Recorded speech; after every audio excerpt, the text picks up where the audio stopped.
Hello friends, स्वागत है आपका अपना चैनल स्टडी विथ ऑनलाइन में। आज हम आप लोगों के लिए बायोलॉजी का चैप्टर श्वसन तंत्र से महत्वपूर्ण ऑब्जेक्टिव प्रश्न लाए हैं। तो चलिए शुरू करते हैं आज का महत्वपूर्ण प्रश्न। आज का पहला प्रश्न है, भोजन निगलते समय श्वसन मार्ग किस अंग द्वारा बंद हो जाता है? एपिग्लॉटिस द्वारा, कंठ द्वारा, या श्वास नली द्वारा, या फिर श्वसनी द्वारा? इसका सही उत्तर है एपिग्लॉटिस द्वारा। निश्वासन के समय ग्रहण की गई वायु में ऑक्सीजन का कितना प्रतिशत होता है? 17%, 21%, 23%, या फिर 0.03%? इसका सही उत्तर है 21%। फेफड़ों में गैसों का आदान प्रदान किनके माध्यम से होता है? रुधिका रुधिर द्वारा, वायु कूपिकाओं द्वारा, श्वसन नली द्वारा, या फिर धमनियों द्वारा? इसका सही उत्तर है वायु कूपिकाओं द्वारा। फेफड़ों में गैसों का आदान प्रदान वायु कूपिकाओं द्वारा होता है। मानव कलाई में नाड़ी स्पंदन करती है। मानव कलाई में नाड़ी स्पंदन करती है। हृदय गति से तीव्र, हृदय गति से मंद, हृदय गति से भिन्न दर पर, या फिर हृदय के समान दर पर? इसका सही उत्तर है हृदय के समान दर पर। सीमेंट फैक्ट्री के मजदूरों को कौन सी बीमारी होने की संभावना रहती है? ल्यूकेमिया, साइटोसिकोसिस, अस्थि मज्जा रोग, या फिर एस्बेस्टोसिस रोग? इसका सही उत्तर है साइटोसिलिकोसिस बीमारी। निम्न में से किस कोशिकीय श्वसन भी कहा जाता है? अंतःश्वसन, बाह्य श्वसन, ऑक्सी श्वसन, या फिर अनॉक्सी श्वसन? इसका सही उत्तर है अंतःश्वसन। मानव शरीर में ऑक्सीजन का परिवहन किसके माध्यम से किया जाता है? हीमोग्लोबिन द्वारा, रुधिर प्लाज्मा द्वारा, दोनों, या फिर इनमें से कोई नहीं? मानव शरीर में ऑक्सीजन का परिवहन हीमोग्लोबिन और रुधिर प्लाज्मा दोनों के द्वारा किया जाता है। इसका सही उत्तर ऑप्शन 3 है। अच्छवन की प्रक्रिया में शरीर से बाहर निकली गई वायु में ऑक्सीजन का कितना प्रतिशत होता है? 21%, 23%, 17%, या फिर 4%? इसका सही उत्तर है 17%। निम्न में से किस प्रक्रिया में ऊर्जा मुक्त होती है? श्वसन में, प्रकाश संश्लेषण में, अंतःग्रहण में, या फिर अवशोषण में? इसका सही उत्तर है श्वसन प्रक्रिया में ऊर्जा मुक्त होती है। मनुष्य में दायां फेफड़ा कितने पिंडों में विभक्त होता है? 3 भाग में, 2 भाग में, 1 भाग में, या फिर 4 भाग में? इसका सही उत्तर है 3 भाग में। एम्फाइसिस बीमारी का संबंध किससे होता है? वक्र से, कंठ से, फेफड़ों से, या फिर हृदय से? एम्फाइसिस बीमारी का संबंध फेफड़ों से है। फेफड़ों की सुरक्षा हेतु उसके ऊपर कौन सी झिल्ली का आवरण बना रहता है? प्लूरा झिल्ली, श्लेष्मा झिल्ली, ऑक्सी झिल्ली, या फिर केब्रस झिल्ली? इसका सही उत्तर है प्लूरा झिल्ली।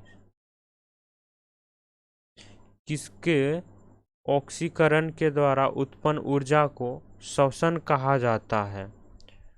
ग्लूकोज, माल्टोज, शर्करा, या फिर ये सभी? इसका सही उत्तर है ग्लूकोज। ऑक्सी श्वसन की क्रिया में कितनी ऊर्जा उत्पन्न होती है? 35 एटीपी, 38 एटीपी, 2 एटीपी, या फिर 11 एटीपी? इसका सही उत्तर है 38 एटीपी श्वसन ऑक्सीश्वसन की क्रिया में 38 एटीपी ऊर्जा मुक्त होती है। गहरी सांस लेने पर कितने लीटर गैस ग्रहण की जाती है? 3.5%, 1.5%, 4.5% या फिर 6%?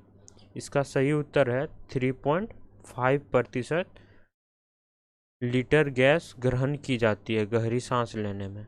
क्रेब्स चक्र की क्रिया किसके अंदर संपन्न होती है? माइटोकॉन्ड्रिया में, फेफड़ों में, हृदय में या श्वास नलिका में? इसका सही उत्तर है माइटोकॉन्ड्रिया में।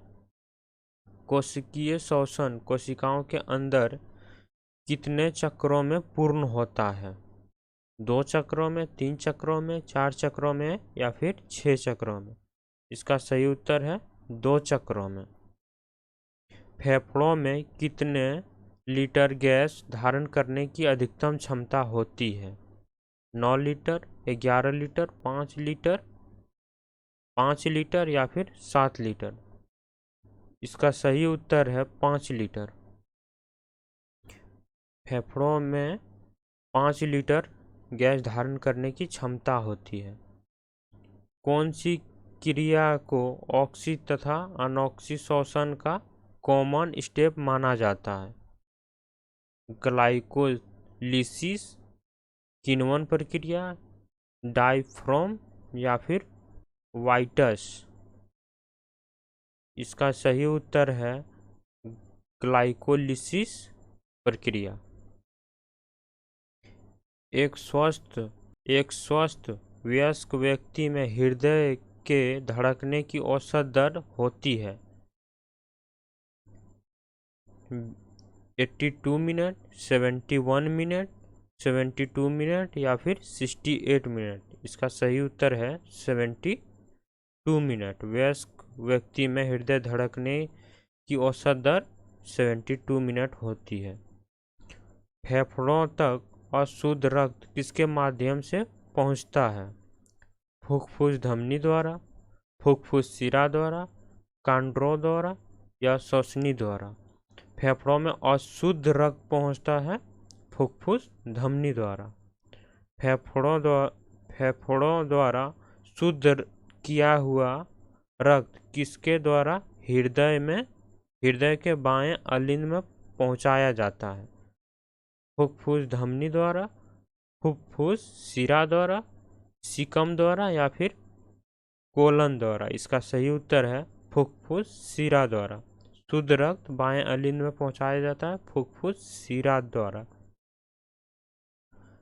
नाक द्वारा छोड़ी गई सांस में लगभग कितना प्रतिशत ऑक्सीजन होता है? 5%, 16%, 30% या फिर 99%? इसका सही उत्तर है 16%। नाक द्वारा छोड़ी गई सांस में लगभग कितना प्रतिशत कार्बन डाई होता है? 0.03%, 3.6%, 2.5% या फिर 5%? इसका सही उत्तर है 3.6%। छोड़ी गई श्वास में कार्बन डाइऑक्साइड होता है 3.6%। CO2 छोड़ी जाती है। आहार नाल और श्वसन नली आपस में कहाँ मिलते हैं? ग्रसनी में, ग्लॉट्स में, सीकम द्वारा या फिर कोलन द्वारा? इसका सही उत्तर है ग्रसनी में। आहार नाल और श्वसनी आपस में मिलते हैं ग्रसनी में। फेफड़ों में गैसों का आदान प्रदान किसके द्वारा किया जाता है? ग्लॉट्स के द्वारा, एपिग्लॉट्स के द्वारा, कुपिका द्वारा या फिर इनमें से कोई नहीं? इसका सही उत्तर है कुपिका द्वारा। अनॉक्सी श्वसन में ग्लूकोज का आंशिक विघटन कहाँ होता है? कोशिका द्रव में, माइटोकॉन्ड्रिया में, क्रोटैप्स में या फिर इनमें से सभी में? इसका सही उत्तर है कोशिका द्रव में। ऑक्सीश्वसन में ग्लूकोज का पूर्ण विघटन कहाँ होता है? कोशिका द्रव्य में, माइटोकॉन्ड्रिया में, एपिग्लॉट्स में, या फिर इनमें से कोई नहीं। इसका सही उत्तर है माइटोकॉन्ड्रिया में। ऑक्सीशोषण में ग्लूकोज का पूर्ण विघटन माइटोकॉन्ड्रिया में होता है। अनॉक्सीशोषण का अंतिम उत्पाद होता है पायरुविक अम्ल, लैक्टिक अम्ल, हाइड्रोक्लोरिक अम्ल, या फिर इनमें से कोई नहीं। ऑक्सीशोषण का अंतिम उत्पाद पायरुविक अम्ल होता है। सिगरेट व धूम्रपान से फेफड़ों में कौन सा रोग हो जाता है? एम्फाइसिस, सिफिलिस, काली खांसी, या फिर ये सभी। सिगरेट व धूम्रपान से फेफड़ों में रोग होता है एम्फाइसिस बीमारी। श्वसन क्रिया को मस्तिष्क के किस भाग के द्वारा नियंत्रित किया जाता है? थैलेमस, हाइपोथैलेमस, सेरिब्रम, या फिर मेडुला ओब्लोंगेटा। श्वसन क्रिया को मस्तिष्क द्वारा नियंत्रित किया जाता है मेडुला ओब्लोंगेटा द्वारा। तो बस आज के लिए इतना ही। मिलते हैं अगले वीडियो में। यदि हमारा सेशन अच्छा लगा तो इसे लाइक करें, शेयर करें और कमेंट करें।